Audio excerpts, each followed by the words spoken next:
On October 10th, 2019, Joe Elledge told police that he had gone to sleep with his wife, Mengqi Ji, on October 8th. He said that when he woke up on October 9th, she was gone. At the time that Mengqi Ji disappeared, she was a young married mother. She had a child who was 1 year old. Mengqi had moved from China to Columbia, Missouri in 2012 to finish up her undergraduate studies at the University of Missouri. Mengqi's ritual was a daily phone call that she had with her mother in China. When Mengqi didn't call her mother on October 9th, 2019, her parents sent a friend to check on her. I told him everything that happened. I told him that she just hasn't been here.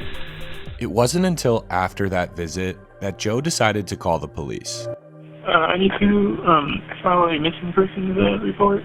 Joe told police that the previous day he had woken up and found his wife missing.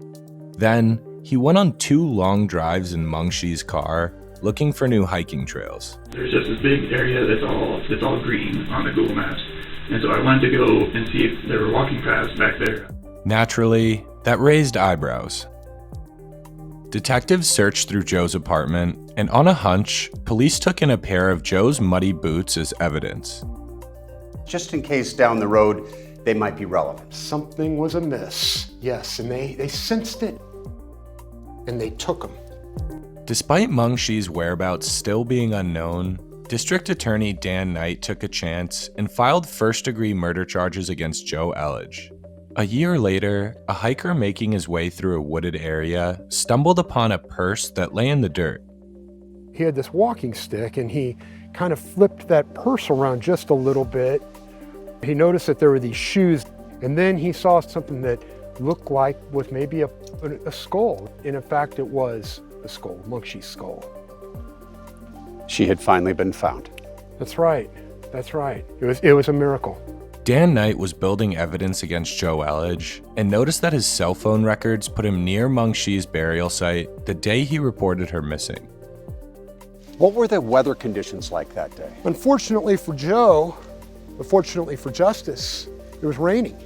Dan remembered those muddy boots found at Joe's apartment, and that hunch investigators had about them was about to pay off. So we've got 12 different types of vegetation in these boots.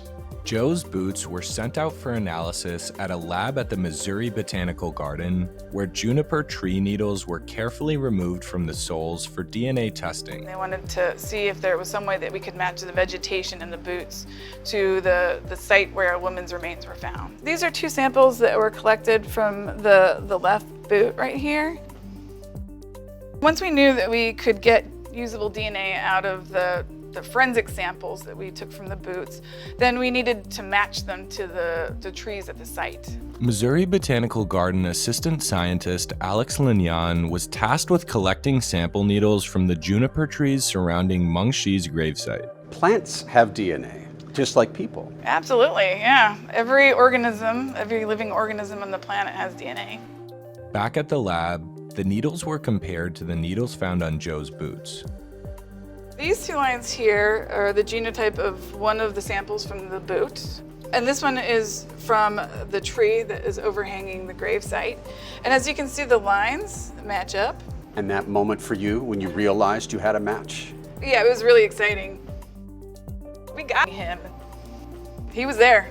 No doubt he was there. No doubt in my mind, he was there. Scientifically confirmed. Yes. Just like a fingerprint, just like DNA, blood DNA that is presented in trial, this is just as reliable. Exactly the same technology even. So what you're telling me is these trees that are all around us here played a role in solving a murder? Absolutely, yes.